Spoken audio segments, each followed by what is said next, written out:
We're rolling. Yeah. Hey man, how's it going? I've got you on camera. I'm good, thank you. I'm very tired because, well, I'm working very hard right now. The album comes out in 5 days, something like that. And so, I mean, this is about as kind of mental as things ever get for me. And I'm not complaining about it. It's great. It's lovely that people want to talk to me and come to see shows and all that sort of shit. But it's pretty intense. Yeah, this is the first date of the Tape Deck Heart tour, right? Yes. Yeah. How are you feeling? Going good. Yeah. Great. You know, as per usual. Obviously, it is a new sort of phase and all the rest of it. I mean, we were on tour until like 6 days ago, so it's not like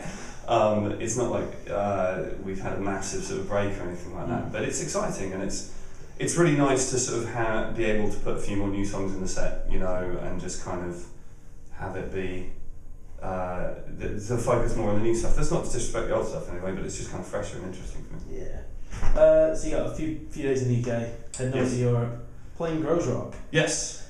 Very excited about that. Yeah, it's the first time you played Grows Rock. First time, yeah, and that festival always has the best lineups ever, and it's no different this year. The lineup's amazing, and it's really the festival I've wanted to play for a long time, so I'm very happy to be there. Yeah, that's gonna be cool.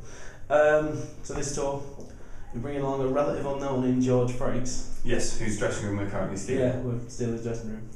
Like I saw it on Twitter when you're like really ecstatic about it. Yeah. I saw him like, do you get like that a lot, or is that just sort of? I wouldn't say a lot, but I mean I'm always kind of open to new music, you know. I mean I'm not like actively out there kind of hunting the bars and pubs of the world to try and find new bands. But the story with George was that I went to the Down to the Wheelbarrow when that was still the Wheelbarrow, which it is not anymore, alas. Changed the name. Huh? Changed the name. It's different crew, different people. Everyone's gone to the Monarch now, so that's where you want to be. But yeah, so I went down there just as it was in January, just before I went off on tour to catch up with a friend, and George was playing, and I sort of didn't really talk to my friend basically because I was just watching George, and he was totally captivating, totally stunning, and he plays around London an awful lot, so I got a chance to go and see him a few more times, and I just think he's really, really good, and you know, I had a tour that I could offer him, so I did. Fair enough. So yeah, like we said, by the time people see this, the record, it'll be out. It'll be out, yeah. Finally. Yeah. Now that it's done, how do you feel about it? I still feel really good about it. I mean, it's a natural part of the cycle for me that not that long after a record comes out, I start viscerally hating everything about it because. Partly because I can't change it, so I get angry. But also, I think it's a natural kind of part of the creative cycle to sort of, you know, start picking holes in what you just did, so that you can move forward. But I'm still in the honeymoon period right now. I'm still really proud of it. I think it's a good record, and I hope people like it. I mean, that's all you can ever really do. Yeah. The record's released under a new licensing deal with Polydor. Yes. And Scope. Yeah. Did you get any backlash from that? Was there a tiny bit, less than I was expecting. You know, there are two things that I think are important to say. The first thing is that everybody is entitled to their opinion, and it is entirely possible for people to have a problem with the decision that I made. And I'm not going to sit here and say you're not allowed to think that, because you are allowed to think that. But then the other important thing to say is that it's my decision to make, and for me, it was the right decision. I think people generally seem to not sort of grasp the niceties of it, and on one hand, it doesn't matter if people understand the technicalities of a record deal versus a license deal, but at the same time, if you don't understand that, if you could refrain from shouting at me, that would be nice. You know, the first thing I did was I re-signed Collection Mile for 4 more albums. We've then done the license on from there. But the structure of the deal is that I don't have people in suits in the studio, and I don't have major label arseholes telling me what to do creatively. They're obviously working on promoting the record, and I want more people to hear my music. You know, I want to be successful in what I do. I want to make something of myself in the world. But I wouldn't have done the deal if it wasn't done the way that I was comfortable with and that retained 100% creative control. Yeah, fair enough. So. I was reading on AP yesterday, and you said that the label had asked if you could tone down the lyrics. Yeah, that was after the record was done. Yeah, it was because we did a radio. You do radio edits where you block out the swearing words. Fine, whatever. I don't really care about that.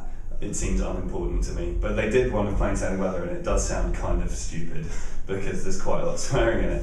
And so I got an email that said, "Is there any way that you could possibly record an alternative lyric to it so that we can play it on the radio because we think it's a good song. And I said, go fuck yourself.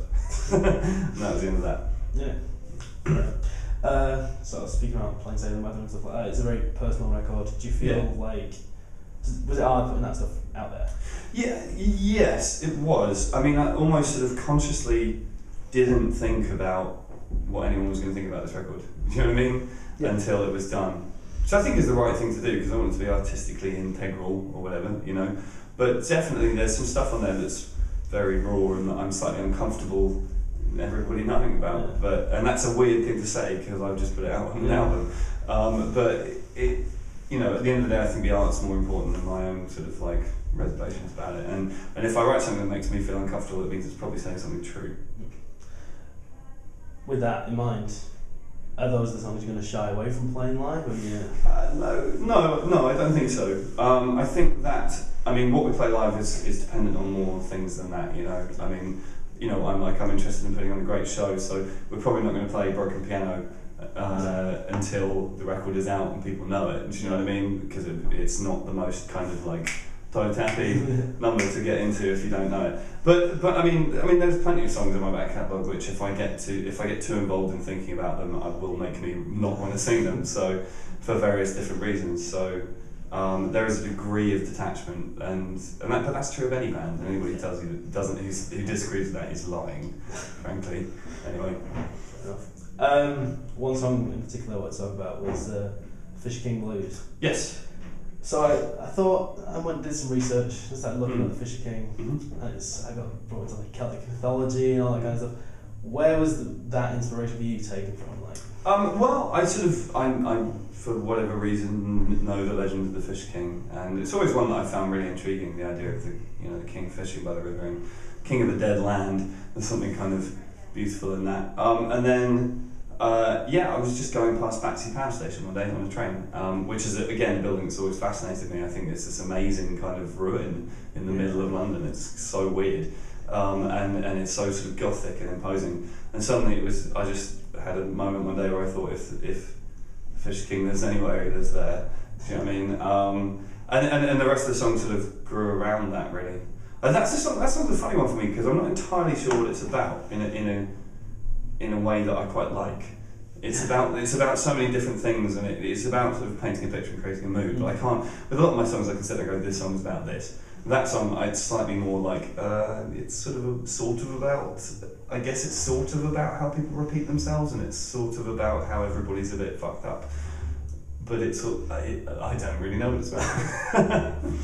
Fair enough. Also, the other thing I say, the title is of course a deliberate and loving nod towards the King Blues, who are no longer with us. And I mean, it's not about them in any way or anything like that. But I just thought it would be nice to kind of nod at that. Yeah.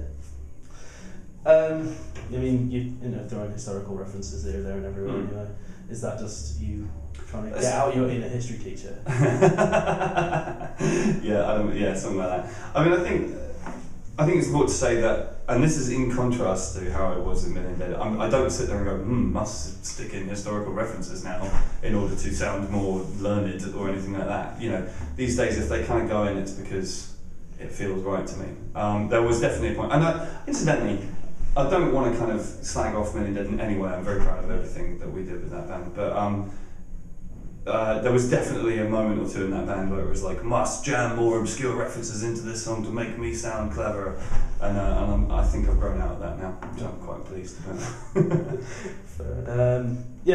Well, with the new record coming out, I mean, a lot of people are still wondering if you're going to let your Mr. Hyde side out this time, and if Mongol Horde is going to appear again. Mr. Hyde. Yeah. That's an excellent name for an album. Mongol Horde, we actually had a big conversation about that just a couple of days ago. We are going to make an album this year. We are hopefully going to release said album this year, but we're not going to tour until next year because I am busy. Dear God, am I busy? Yeah.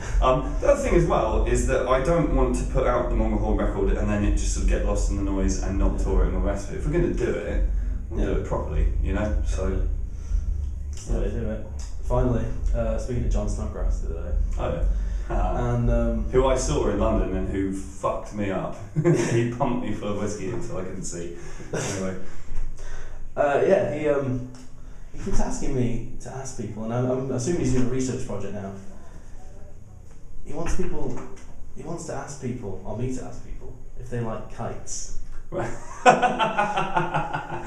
He asked me that as well. Hey buddy, do you like kites? I think kites are alright. It's been a long time since I flew a kite. It's a long time since I saw a kite.